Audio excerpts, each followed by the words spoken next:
Hi hello everyone, నేను మీ యోగి. మా Aditya college లో ప్రతి 2 months కి ఒక్కొక్క బ్రాంచ్ కి ఒక్కొక్క టెక్ ఫెస్ట్ అనేది అవుతాయి. సో టాలెంట్స్ అనేది బయటకు తీయడానికి. సో మా కాలేజ్ లో ఈ రోజు విషయం అనే ఒక టెక్ ఫెస్ట్ అయితే జరుగుతుంది డిఎస్ వాళ్ళకి. సో ఇక్కడ డిఫరెంట్ టైప్ ఆఫ్ పీపుల్స్ అనేవారు పోస్టర్ ప్రెజెంటేషన్ చేశారు. సో మనకి ఒక అభిషేక్ అనే వ్యక్తి మంచి పోస్టర్ ప్రెజెంటేషన్ చేశారు. ఆ ఫుల్ డీటెయిల్స్ కనుక్కోవడానికి వెళ్దాం పదండి. హలో యోగి.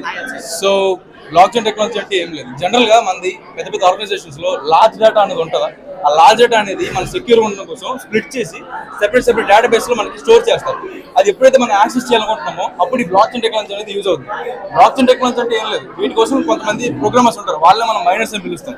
ఆ మైనర్స్ అనే వాళ్ళు ఏం చేస్తారంటే ఆ డేటా అనేది ముందు ఏదైతే స్ప్లిట్ డేటా ఉందో ఆ డేటాను ముందు కంబైన్ చేస్తారు. కంబైన్ చేసిన దాన్ని వాటికి ఒక ప్యాటర్న్స్ ఉంటాయి, ఆ ప్యాటర్న్స్ ఫైండ్ చేయాలి. అంటే పజిల్స్ లాగా ఉంటాయి. పజిల్స్ సాల్వ్ చేస్తేనే దాని యొక్క ఒరిజినల్ లోపల ఉన్న డేటా మనకు కనబడుతుంది. అది ఎంత టఫెస్ట్ జాబ్ అంటే మెయిన్ ఓన్లీ ఫర్ మైనర్స్ కి 30% కమిషన్ వెళ్తుంది. అంత టఫెస్ట్ జాబ్ అంటే 100% ఆఫ్ డేటాలో 70% కమిషన్ వెళ్తుంది. అంటే అంత టఫెస్ట్ జాబ్ అది.